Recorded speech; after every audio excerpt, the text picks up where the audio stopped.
In the land of saints and sinners. இந்த திரைப்படம் Liam நீசன் நடிச்ச ஐரிஷ் நாட்டு ஆக்ஷன் திரைப்படம். 2023 வெளிவந்த படம்.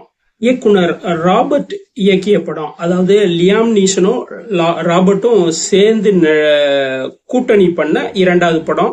முதல் படம் மார்க்ஸ்மேன், இது இரண்டாவது படம். கதை பாத்தீங்கன்னா ஒரு கடலோர கிராமம், ஒரு அமைதியான கிராமம். அங்க ஹிட்மேனா இருக்காரு. இவர் என்ன வேலை பார்க்கறாருன்னு யாருக்குமே தெரியாது.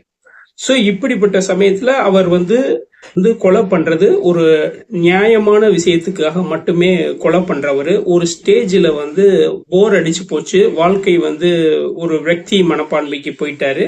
சோ போதும், இதுல இருந்து ஒதுங்கிடலாம் அப்படின்ட்டு நினைச்சு என்னன்னா அவர் வீட்டுல பூந்தோட்டம் வைக்கலாம்னு ஆசைப்படுறாரு. அதுதான் அவருடைய இலக்குன்னு சொல்லி தன்னுடைய பாஸ் பெரிய ஹிட்மேன்ட்ட சொல்றாரு.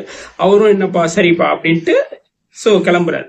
இந்த சமயத்துல அந்த கிராமத்துல இருக்கிற ஒரு பெண், அதாவது பார்ல வேலை செய்யற அந்த அம்மாவுடைய பெண், அதாவது சிறுமி.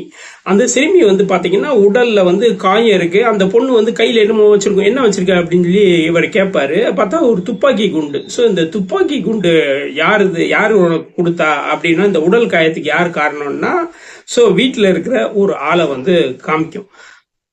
சோ படம் பாத்தீங்கன்னா ஆரம்பத்துல இருந்து அப்படியே மெதுவா போகும். அதாவது நம்ம ஒரு அடுப்புல ஒரு தண்ணி வைக்கிறோம்னு வச்சுக்கோங்களேன். அந்த தண்ணி சுடு தண்ணியா மாறுறதுக்கு அப்படியே மெதுவா ஹீட் ஆகி மாறும்ல, அது மாதிரிதான் இந்த கதை பாத்தீங்கன்னா கதை கொஞ்சம் மெதுவா போய் அப்புறமேல இந்த சீன்ல இருந்து சூடு பிடிக்க ஆரம்பிக்கும். பாத்தீங்கன்னா ட்விஸ்ட் மேல ட்விஸ்ட். அவன் யாரான்னு பாத்தீங்கன்னா ஒரு பாஸ்ல ஒரு கட்சியில இருப்பான். அவனுடைய சகோதரி மற்றும் இன்னும் 2 பேர் சேர்ந்து என்னன்னா குண்டு வெடிப்பு நிகழ்த்திட்டு இந்த ஊருக்கு வந்திருப்பாங்க.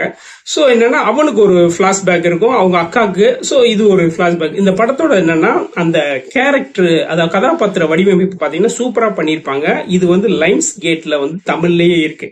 இந்த படம் பாத்தீங்கன்னா ஒரு அமைதியா நகர்றது, அப்புறமே டக்கு டக்கு டக்கு டக்குன்னு பாத்தீங்கன்னா முடிஞ்சிடும். சோ இவருக்கும் அவனுக்கும் இடைப்பட்ட மோதல். இதுக்கு பின்னாடி என்னன்னா இவனுடைய அக்கா, அவங்க 2 பேர், அந்த கூட்டாளிகள் 2 பேரை வச்சு எப்படி இந்த கதை நகருதுன்றதுதான் விஷயம். சோ படம் பாத்தீங்கன்னா நல்ல நீட்டா எடுத்திருப்பாங்க. எந்த விதமான குழப்பமும் இருக்காது.